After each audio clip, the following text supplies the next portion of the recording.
ইতিমধ্যে নতুন চৰকাৰ সাজু হৈছে শপত গ্ৰহণৰ বাবে মন্ত্ৰিত্বক লৈ গুণাগথা আৰম্ভ হৈছে আৰু দেখা পোৱা গ'ল যি ধৰণে কোৱা হৈছিল যে জ্যেষ্ঠ নেতাসকলে যে এইবাৰ ইতিহাস হ'ব অভিলেখ ভংগ হ'ব আৰু সেই কথাই যেন আখৰে আখৰে প্ৰতিফলন ঘটিল অভিলেখ সংখ্যক আসনেৰে তৃতীয়বাৰলৈ NDA ক্ষমতালৈ আহিল হয় মই পোনপ্ৰথমে আমাৰ আজি এই শ্ব'টোত যিহেতু আমাৰ নৱনিৰ্বাচিত তিনিগৰাকী বিধায়ক উপস্থিত আছে মই তেখেতসকলক অভিনন্দন জনাব বিচাৰিছোঁ এই ষ্টুডিঅ'ৰ মজিয়াৰ পৰা আৰু লগতে আমাৰ এই অভূতপূৰ্ব যি বিজয় এই অভূতপূৰ্ব এই বিজয়ে এটা দিশ স্পষ্ট কৰি দিছে যে অসমত বৰ্তমান যি আমাৰ মাননীয় মুখ্যমন্ত্ৰী ডক্টৰ হিমন্ত বিশ্ব শৰ্মাদেৱৰ নেতৃত্বত যি উন্নয়নৰ ধাৰা অব্যাহত আছে সেই উন্নয়নৰ ধাৰাই কিন্তু অসমৰ প্ৰতিটো চুকে কোণে গাঁৱে সকলোতে স্পৰ্শ কৰি গৈছে আৰু সকলো ৰাইজে এইবাৰ পুনৰবাৰ এক মানে অভিলেখ সংখ্যক আসনেৰে বিজেপিক পুনৰবাৰ চৰকাৰত অধিষ্ঠিত কৰাৰ কাৰণটো হ'ল যে এই যিটো উন্নয়নৰ ধাৰা সেইটো যাতে অব্যাহত থাকে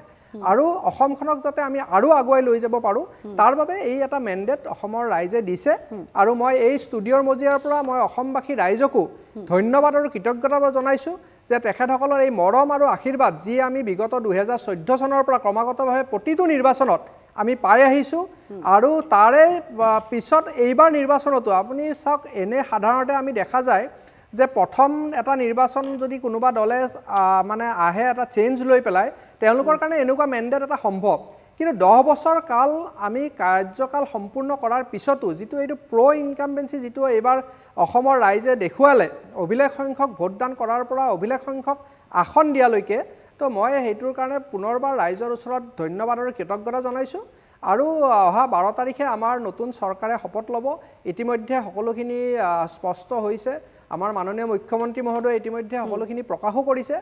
আৰু আমাৰ দেশৰ যশস্বী প্ৰধানমন্ত্ৰী মাননীয় নৰেন্দ্ৰ মোদী ডাঙৰীয়াও সেইদিনা ইয়াত উপস্থিত থকাৰ কথা আছে গতিকে সেই গৌৰৱময় ক্ষণৰ বাবে আমি এতিয়া অপেক্ষা কৰি আছোঁ যে কেনেকৈ আমি এই যিটো আমাৰ NDA 3.0 যিটো চৰকাৰ নতুন হ'ব তাৰ বাবে আমি এতিয়া আগ্ৰহেৰে বাট চাই আছোঁ